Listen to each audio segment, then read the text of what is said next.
நாளைக்கான வீடியோக்கான ஒரு ப்ரோமோ தாங்க வந்திருக்கு. ப்ரோமோ வந்து சூப்பராக இருந்துச்சு அப்படின்னு தாங்க சொல்லணும். நம்ம சீதா வந்து மகாவோட பிளானெல்லாம் கண்டுபிடிச்சி அவங்கள பயங்கரமாக ஜோக்கர் பண்ணிட்டாங்க அப்படின்னு தாங்க சொல்லணும்.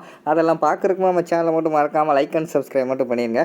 ஃபஸ்ட்டு எடுத்தோடனே நம்ம மகா வந்து அந்த ரைஃபலை வந்து கழுத்தில் வச்சுக்கிட்டு நான் வந்து அழுத்திடுவேன், நான் செத்துருவேன் அப்படிங்கிற மாதிரி சொல்லிக்கிட்டு இருக்காங்களே. அப்போ பக்கத்தில் வந்து சீதா போகிறாங்க, எங்கே சாகுங்க சாகுங்க அப்படிங்கிற மாதிரி சொல்லிடுறாங்க. நம்ம மகா வந்து தடுமாற ஆரம்பிச்சிடுறாங்க. ஏன்னா அதுக்குள்ளே ரைஃபிளில் வந்து உண்மையாகவே அதில் வந்து புல்லட் வந்து மகா போட்டிருந்தேன் அப்படிங்கிற மாதிரி சொல்கிறாங்க.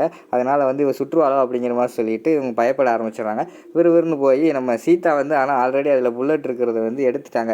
எப்படி நம்ம கண்டிப்பாக போகிற நேரத்தில் இவங்க துப்பாக்கி எடுத்து கொண்டு வந்து அஞ்சலியும் அன்பையும் வந்து போக விடாமல் இவங்க எப்படியும் தடுப்பாங்க. அதனால் வந்து இதில் எப்படியும் புல்லட் எடுத்துருவோம் அப்படிங்கிற மாதிரி சொல்லிட்டு நம்ம சீதா வந்து புல்லட் அதிலேருந்து எடுத்துடுறாங்க.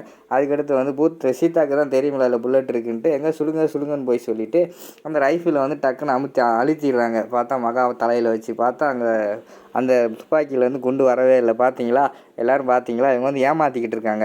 அதாவது அன்பையும் அஞ்சலியும் வந்து வீட்டை விட்டு வெளியே அனுப்பக்கூடாது அப்படின்னு சொல்லிட்டு இவங்க வந்து இந்த நாடகம் ஆடிக்கிட்டு இருக்காங்க அப்படிங்கிற மாதிரி வந்து உண்மையை வந்து நம்ம சீதா வந்து சொல்லிட்டாங்க. எல்லாருமே ஷாக் ஆகிடுறாங்க. கோவப்பட்டுட்டு பெருவருன்னு மகா வந்து வீட்டுக்குள்ளேயே போயிடுறாங்க. பின்னாடியே வந்து நம்ம அர்ச்சனாவும் போகிறாங்க.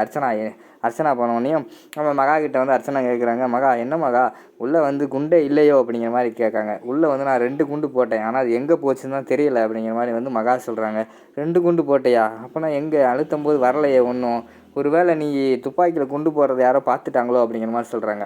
அதே மகா வந்து யோசிச்சுக்கிட்டே இருக்காங்க, யார் பார்த்துருப்பா, அப்படியெல்லாம் இருக்க வாய்ப்பு இல்லையே அப்படிங்கிற மாதிரி அவங்க யோசிச்சுக்கிட்டே இருக்காங்க. இல்லை நீ குண்டு போட்டேன்னு சொல்கிற, ஆனால் அதில் வந்து சீதா அழுத்தும் போது வந்து அதில் வந்து குண்டு வரவே இல்லை.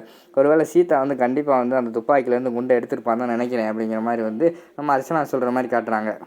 எப்படியோ அந்த சீதா வந்து எல்லோரும் முன்னாடியும் அஞ்சலியை வந்து வீட்டை விட்டு அனுப்பக்கூடாதுன்னு சொல்லி தான் நீ நாடகம் ஆடுறேன்னு சொல்லிட்டு எல்லாத்தையுமே எல்லாத்துக்கும் தெரிகிற மாதிரி பண்ணிட்டா. எனக்கு ரொம்ப எரிச்சலாக இருக்குது அப்படிங்கிற மாதிரி வந்து அர்ச்சனா சொல்கிறாங்க. மகா வந்து சொல்கிறாங்க, அக்கா உனக்காவது வந்து எரிச்சலாக தான்க்கா இருக்குது, எனக்கு அந்த இடத்துல ரொம்ப அவமானமாக போச்சுக்கா அப்படிங்கிற மாதிரி சொல்லிட்டு ஃபீல் பண்ணிக்கிட்டு இருக்கிற மாதிரி காட்டிக்கிட்டு இருக்காங்க.